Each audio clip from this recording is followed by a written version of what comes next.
du tout, hein, je fais comme les stars. Allez, je chauffe ma salle. Alors bon, Rémi m'a longuement présenté. Je te remercie Rémi, vraiment je fais attention à mon temps, faut pas que je dise trop de choses, parce que ça file vite. Donc en fait, je suis Alexia Guilbert, je suis coach de vie, thérapeute en soins énergétiques. C'est comme ça que je me présente à vous aujourd'hui. Mais j'ai pas toujours été Alexia Guilbert, coach et thérapeute. Non, non, non. Avant, j'étais Madame Parfaite. Avec ma cape. Vous connaissez Madame Parfaite? Est-ce que ça vous parle? Ouais? Ça vous parle bien? Ok. Il y en a plein dans la salle. Il y en a dans la salle des Madame Parfaites? Elles vont se reconnaître alors. Alors voilà. La voilà Madame Parfaite. J'utilise les Mariochka parce que je trouve que ça symbolise bien non seulement la féminité, mais aussi toutes les parts qu'il y a en nous. Alors je m'adresse principalement aux femmes, mais il y a des hommes dans la salle, et bien évidemment, Monsieur Parfait existe, très certainement. Donc même si je vais beaucoup parler de Madame Parfaite, je vous invite... Ah, je ne sais pas si ça marche. Si? Je vous invite à transposer, hein, les hommes. Voilà, ne vous sentez pas exclus surtout de cette conférence. Alors voilà, comme je vous dis, j'étais Madame Parfaite. Pourquoi? Parce que j'ai toujours été sage comme une image. J'ai toujours été l'enfant parfaite. Ma mère, elle disait que quand elle me posait le matin, si j'avais un livre entre les mains, parce que j'adorais lire, on pouvait me retrouver le soir dans la même position. C'était parfait. Je ne dérangeais jamais. Et puis, ça a été comme ça toute ma vie d'enfant, c'est-à-dire que j'étais la bonne copine. Mes copines, elles voulaient aller à cet endroit-là, moi je disais oui, je vais venir avec vous. Elles avaient envie d'aller à un autre endroit, je disais oui, je vais venir avec vous. Et puis en classe, c'était la même chose. J'étais la bonne élève. J'étais toujours première. Il y a juste une fois où j'ai été la deuxième. Et alors là, non, c'était pas possible. Je me suis dépêchée de travailler encore plus pour à nouveau être la première. C'était plus que l'excellence, c'était la perfection, une injonction. Et puis au fur et à mesure, je me suis oubliée. J'ai oublié mes propres besoins. Je voulais toujours faire ce que l'on attendait de moi. Et plus j'ai grandi, plus ça a été comme ça. Alors Madame Parfaite, évidemment, de quoi elle rêvait? Pas du prince charmant, d'une belle maison, tout pour que ça puisse rentrer. Vous voyez pas, parce qu'elle est petite là. Normalement, je les ai en grandeur nature, mais je pouvais pas les emmener. Tout pour que ça puisse rentrer dans cette belle image. En fait, c'était la famille Ingalls, version année 2000. Il ne me manquait que le chien. Voilà, donc ça a continué comme ça. Sauf que c'était une illusion du bonheur. Sauf que ce n'était qu'une belle image, une façade. Et que moi, je n'étais pas heureuse. Je n'étais pas heureuse, pourquoi? Parce que même si j'étais Madame Parfaite, je n'étais jamais assez. Ça vous parle, ça? J'étais jamais assez belle. J'étais jamais assez intelligente. J'étais jamais assez bien. Je faisais jamais ce qu'il fallait. Donc j'essayais toujours d'en faire plus. Et je me comparais aux autres tout le temps. Tout le temps, tout le temps. Alors, dans la rue, je voyais cette fille-là, des longs cheveux bruns, tailleur rouge, les talons. Et c'était vraiment la personne qui m'inspirait et qui pour moi était l'image de la confiance en soi. Et moi, je me trouvais grosse, petite, avec des cheveux dont je pouvais rien faire. J'étais l'antithèse de cette personne-là. J'étais aussi cette fille qui, à l'école, si j'arrivais en retard, j'osais même pas rentrer dans la classe. Alors j'attendais derrière la porte, en train de respirer. Et je me disais, je peux pas rentrer parce qu'en fait, tous les regards vont être braqués sur moi. Et ça, c'était insupportable. Insupportable. Et puis, Madame Parfaite a commencé à faire des études et puis à travailler. Est-ce que vous savez quel était le métier de Madame Parfaite? Allez, des propositions. Institutrice, pas loin? Non? Ça vous parle pas? Assistante, qu'est-ce qu'elle dit? Bravo! Eh bien oui, elle est assistante sociale, forcément. Elle s'occupe des autres. Mais ça va parler à Sadia, elle est assistante sociale, mais pas n'importe où. Pour quelqu'un qui veut se cacher, elle est assistante sociale chez les déficients visuels. C'est super, hein? Elle a trouvé le métier idéal. Et puis finalement, la vie avançant, le prince charmant n'était pas si charmant que ça. Donc une première séparation, mais il faut toujours correspondre à la belle image. Alors je me suis dépêchée d'en trouver un autre, mais alors là, je suis montée un cran supérieur chez Madame Parfaite. Celui-là, il était banquier. Il avait 23 agences sous ses ordres. On avait la belle maison. On allait à la mer l'été et puis au ski l'hiver. C'était vraiment super.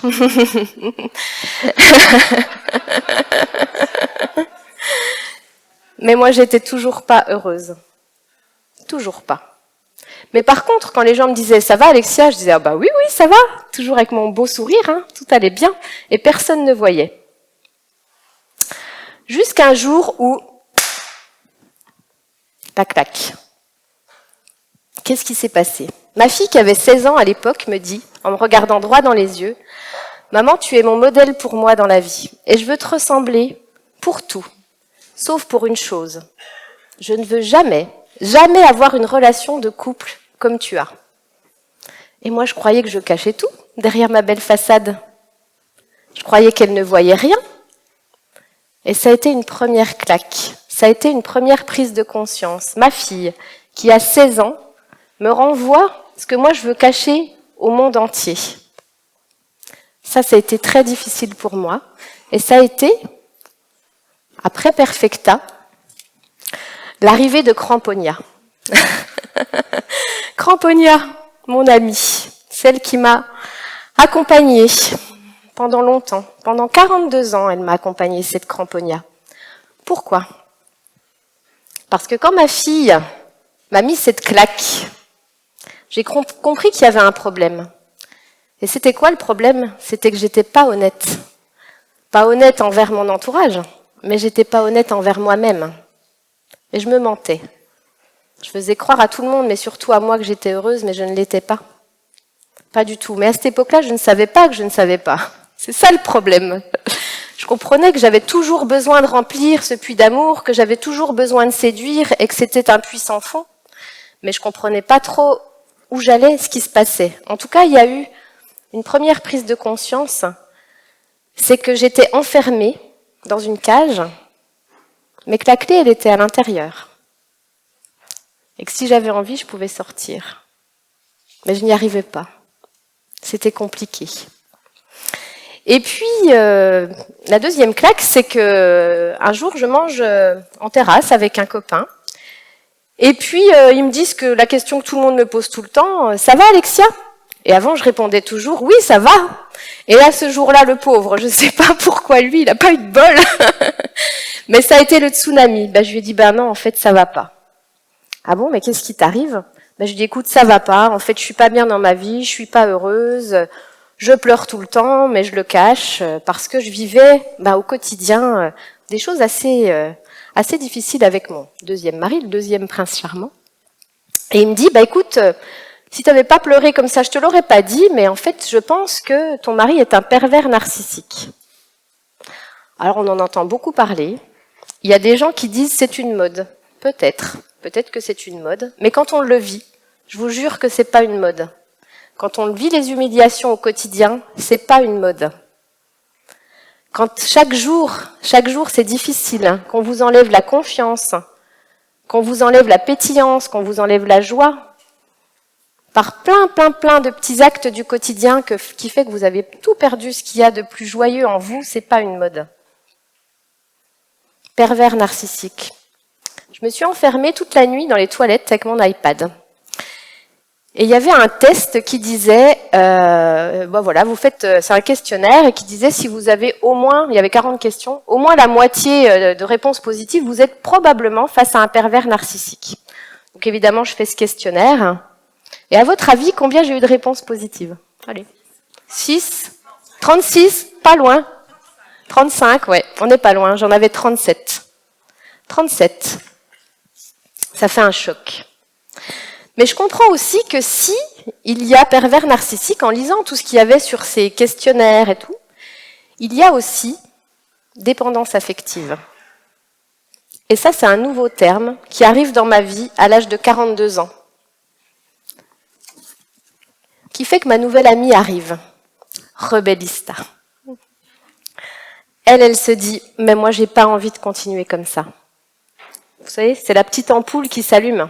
Avant, je savais pas que je savais pas. Et là, je prends conscience que je ne sais pas.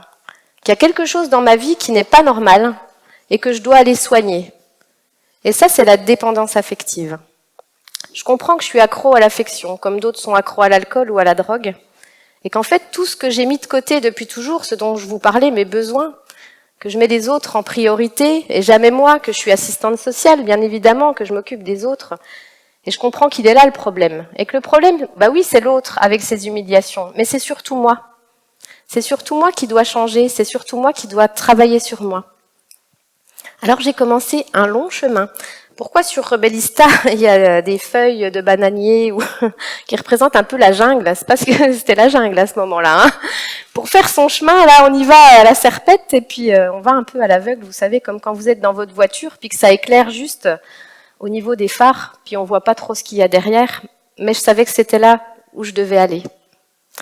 Alors à ce moment-là de ma vie, grâce à Rebellista, j'ai pris plein de grandes décisions, très fortes, très impactantes. J'ai évidemment, en 2015, quitté le pervers narcissique.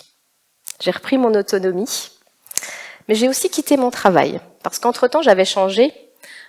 J'étais responsable de projet dans un grand groupe. Et puis, je disais ce matin que j'ai pris conscience qu'en fait, j'étais en plein bore-out, parce qu'il y avait eu des fusions, et puis je m'ennuyais énormément. Et donc, en 2015, un petit peu tous mes piliers de vie se sont écroulés, parce que j'ai quitté mon mari, et donc cette belle image que j'avais, mais j'ai aussi quitté mon travail de cadre pour me lancer dans la grande aventure de l'entrepreneuriat. Parce qu'en fait, sur le chemin de la découverte de la dépendance affective, quand je suis allée me faire soigner, parce que c'est vraiment du soin, j'ai rencontré vraiment de belles personnes qui m'ont énormément aidée. Et entre autres, j'ai rencontré une thérapeute en Reiki. Et le Reiki m'a permis de faire sortir de moi toutes ces émotions qui étaient refoulées depuis longtemps. La colère, la honte, le dégoût, tout ça est sorti. Et puis je me suis dit, moi aussi, si ça je peux le vivre, si ça m'aide, si ça m'ouvre toutes les portes, moi aussi je veux inspirer, moi aussi je veux aider.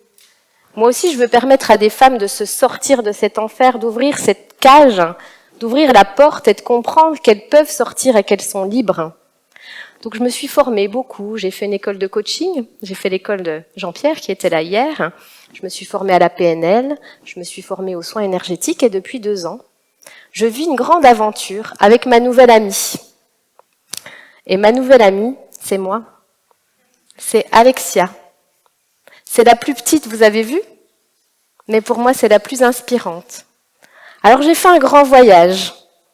Il n'est pas fini, je pense qu'il sera encore très long, peut-être jusqu'à la fin de ma vie. Je le souhaite parce que moi j'adore apprendre. Mais en tout cas, je suis heureuse d'avoir retrouvé cette personne-là. La plus petite et la plus chère à mon cœur. Tout à l'heure, Rémi a dit « Soyez vous-même, les autres sont déjà pris ». J'ai compris qu'enfin, je pouvais être moi-même. Et quand je suis sur cette scène, là, maintenant, je suis moi-même. Moi qui ai envie de vous donner ces clés, moi qui ai envie de vous inspirer, moi qui ai envie de vous dire « Allez-y, sortez de la cage, sortez des cartons dans lesquels on est enfermé, sortez de vos carcans, sortez de votre zone de confort et soyez juste vous. Soyez juste vous. » Mais par contre, je voulais aussi vous dire que sans ces autres-là, sans Perfecta, sans Cramponia, sans Rebellista, celle-ci, elle ne serait pas là. Et ce que je voudrais simplement, maintenant, c'est peut-être que vous mettiez debout, si vous êtes d'accord. Et je vous invite simplement à vous relier les uns aux autres, peut-être en vous prenant la main, tout simplement. Et simplement prendre conscience, je ne peux pas les lier là, mais prendre conscience que c'est important d'aimer toutes les parts de nous. Et je vous invite en quelques secondes à apporter de l'amour à toutes les parts qui sont en vous, peut-être en fermant les yeux, et de vous dire que vous aussi, vous avez peut-être une Perfecta, une Cramponia, une Rebellista, mais je vous invite juste maintenant, dans l'instant présent, à apporter plein d'amour à votre parfaitement moi et à être sur votre X pendant quelques secondes. Il me reste 6 secondes. Je vous laisse profiter de ce moment et je vous remercie d'avoir été là et de m'avoir écouté. et de m'avoir permis d'incarner aujourd'hui Alexia. Merci beaucoup. Vous pouvez vous applaudir.